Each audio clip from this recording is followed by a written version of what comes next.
দেশি পোলাও বিরিয়ানির পাশাপাশি আমরা কিন্তু অনেক দেশের, বিশেষ করে আরব দেশের বিরিয়ানি অনেক পছন্দ করে খেয়ে থাকি এবং সেটা প্রায়শই বাইরে থেকে কিনে খাওয়া হয়। সহজ রেসিপি কিন্তু জানা না থাকার কারণে বাসায় ট্রাই করা যায় না। আমার অডিয়েন্সের জন্য আজকে authentic Afghani biryani recipe share করব। আসসালামু আলাইকুম, সবাইকে ওয়েলকাম করছি দারুণ স্বাদের অথেন্টিক আফগানি বিরিয়ানি রেসিপি দেখার জন্য।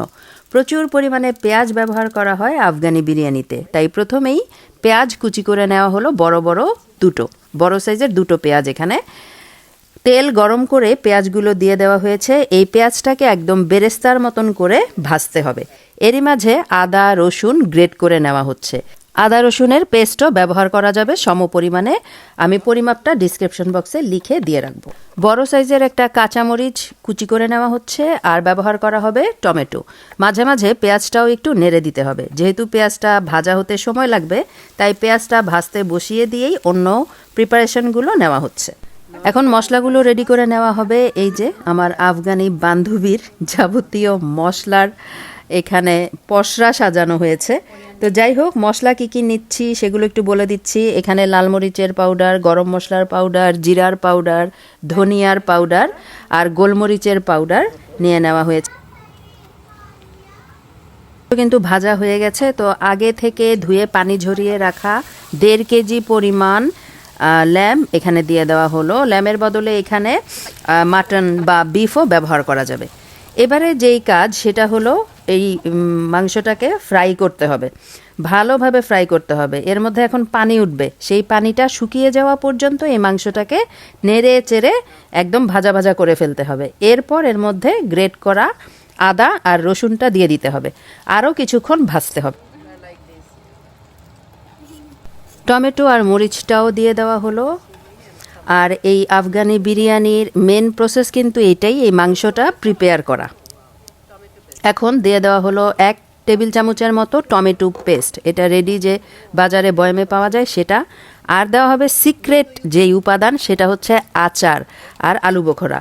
তো সিক্রেট বললাম এই কারণে, আমরা কিন্তু অনেকেই জানি না যে আফগানি অথেন্টিক বিরিয়ানিতে কি মশলা ব্যবহার করা হয়। অনেকে বলে যে খুব কম মশলায় রান্না হয়, সেটা সত্যি, কিন্তু সাথে কিছু 2-1টা আছে উপাদান যে ব্যবহার করা হয়, সেগুলো আমরা জানি না। তো সেগুলোই এই অথেন্টিক রেসিপিতে আপনারা পেয়ে যাবেন। কথা বলতে বলতেই সেই যে পাউডার মশলাগুলো প্লেটে সাজিয়ে রাখা হয়েছিল সেগুলো দিয়ে দেওয়া হলো। আর দিয়ে দেওয়া হলো প্যাকেটের কেনা যে আফগানি বিরিয়ানির মশলা পাওয়া যায় সেখান থেকে 1 টেবিল চামচ পরিমাণ। আর সেই মশলাটা যদি আপনারা বাসায় বানাতে চান, আমি এই রেসিপিটা এই ভিডিওর নিচে ডেসক্রিপশন বক্সে লিখে দিব। গরম মশলাটা আপনারা সেভাবে প্রিপেয়ার করে তারপরে এই বিরিয়ানিতে ব্যবহার করতে পারেন। খুবই সিম্পল, অল্প কয়েকটা মশলা দিয়েই বানিয়ে নেওয়া যায়। এখন এর মধ্যে দিয়ে দেওয়া হলো 1 টেবিল চামচের মতো আচার। মিক্সড ভেজিটেবল যে আচার পাওয়া যায় কিনতে, সেটাই ব্যবহার করা হয়েছে। বাসায় বানানো যে কোনো ধরনের টক আচারই এখানে 1 টেবিল চামচের মতো ব্যবহার করা যাবে। আর মাংস বা চালের পরিমাণ যদি বেশি হয়, সেক্ষেত্রে আচারের পরিমাণটা ওইভাবে বাড়িয়ে ব্যবহার করতে হবে।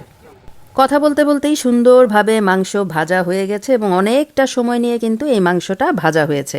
এরপর এর মধ্যে গরম পানি দিয়ে দিতে হবে পর্যাপ্ত পরিমাণে এবং 1 ঘন্টার জন্য ঢেকে রান্না করে নিতে হবে, যতক্ষণ না মাংস সিদ্ধ হয়ে নরম হয়ে যায়।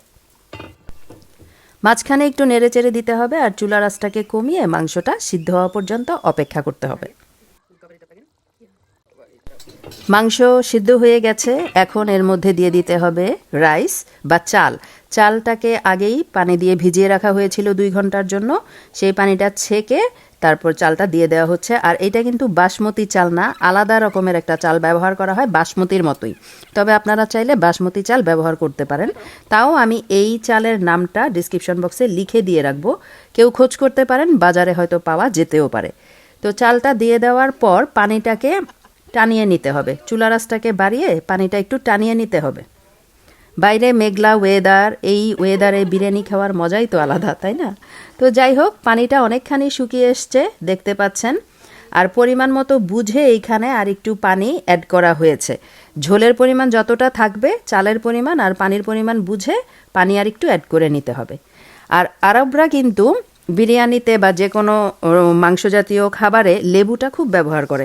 তো এইখানে বড় একটা লেবুর অর্ধেক পরিমাণ দিয়ে দেওয়া হলো লেবুর রস। এবারে আরেকটু অপেক্ষা করা হচ্ছে পানিটা পুরোপুরি টেনে যাওয়া পর্যন্ত। পানিটা যখন মোটামুটি টেনে সমান সমান হয়ে যাবে তখন এইটাকে দমে দিতে হবে। তো দমে দেওয়ার আগে বাকি সব উপাদানগুলো দিয়ে দেওয়া হচ্ছে।